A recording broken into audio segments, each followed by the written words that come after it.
En el capítulo de hoy, el teatro de William Shakespeare. Vamos a empezar hablando del hombre, pero también del mito. Durante muchos años tejieron teorías conspiranoicas que ponían en duda la existencia de William Shakespeare. Si era capaz un hombre de escribir esa cantidad de tragedias o si se trataba en realidad de un grupo de escritores. La controversia viene del siglo XIX y desde entonces no hay año en que no aparezca alguna teoría tratando de demostrar que aquel hombre de Stratford no era lo suficientemente culto ni había recibido la educación necesaria como para escribir obras de tanta profundidad. Todas estas teorías fueron desautorizadas por académicos y eruditos que han investigado a lo largo de los años no solo la existencia de Shakespeare, sino que a través de distintos mecanismos, como por ejemplo la estilometría, que estudia el estilo y la poética de las obras, pudo certificar que Shakespeare efectivamente escribió 36 obras, 11 tragedias, 15 comedias y 10 obras históricas. Escribió su obra durante el reinado de Isabel I, en el Renacimiento inglés.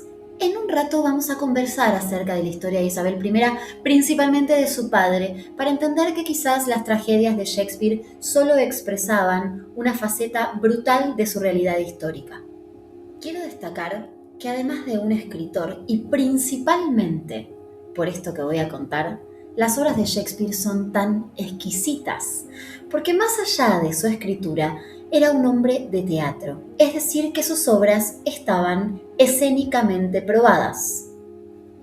No solo escribía a la luz del sol, porque las luces de las velas eran muy costosas en esa época, sino que escribía con una pluma de ganso y tinta.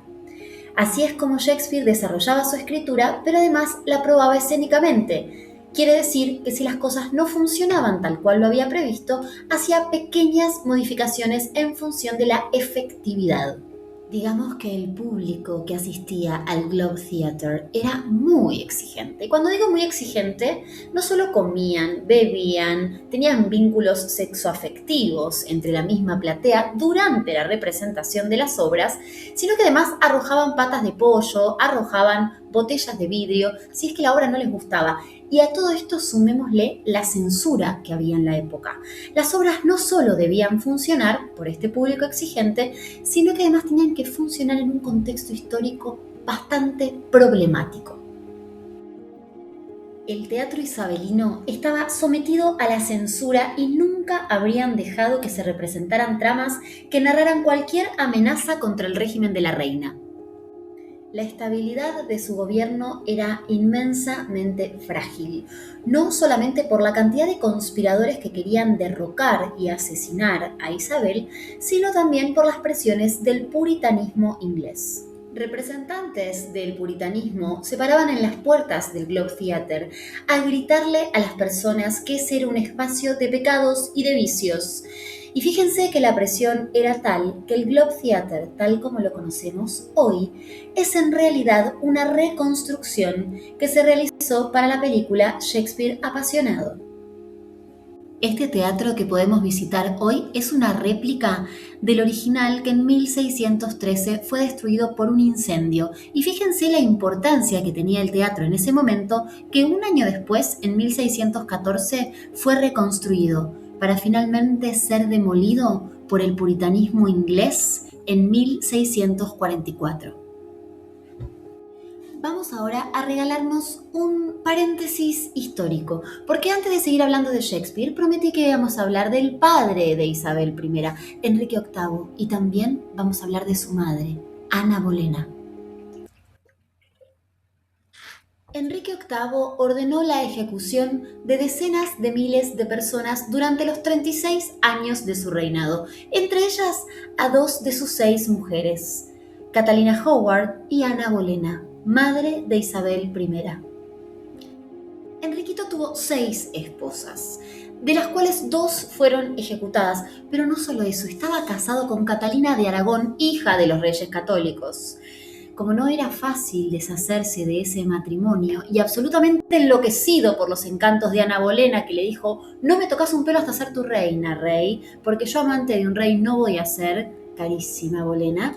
Bolena lo enloquece de amor, tanto así que el rey crea una religión, el anglicanismo, para poder escindirse de la Iglesia Católica y de esa forma poder separarse de Catalina para amar a Ana Bolena, hasta que empieza a enloquecer nuevamente y empieza a creer que Ana Bolena le era infiel con su hermano, con un violinista. Entonces, ¿qué hace?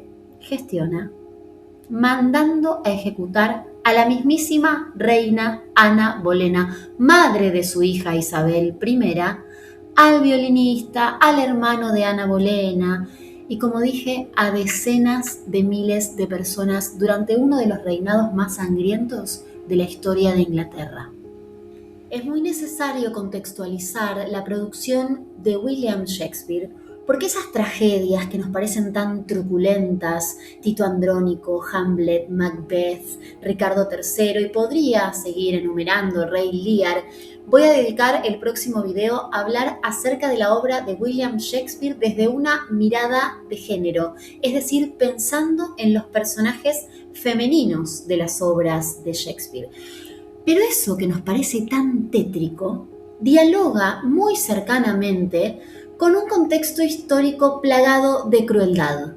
Quiero cerrar este video abriendo a un universo inabordable como totalidad, que es la producción de Shakespeare. Lamento hacer un video tan corto, podría dedicar un video a cada uno de los libros que voy a recomendar a continuación, pero siempre me gusta dejar unas perlitas de lectura para quienes quieran profundizar. El primero que quiero recomendar es esta maravilla de Theodore Spencer que se llama Shakespeare y la naturaleza del hombre. La realidad es que es un libro de una profundidad abrumadora que describe muy bien cualitativamente cuál era la experiencia de las subjetividades en el contexto del teatro isabelino. Solo quiero decirles que este autor planteaba que la naturaleza del hombre estaba absolutamente corrompida.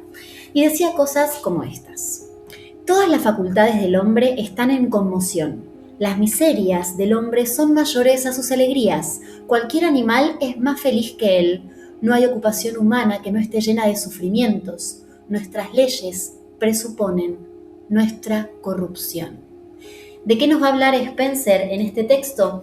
De una sociedad que se hallaba madura para la tragedia, donde la bestialidad del ser humano estaba a flor de piel y la brutalidad a la orden del día.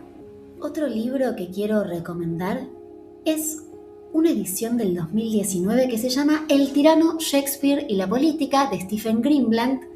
Es absolutamente vigente el análisis que hace de la tiranía, de la corrupción y del contexto político de la producción del teatro isabelino, y lo más perturbador es que tiene reflexiones como las que le voy a leer a continuación, si me permiten.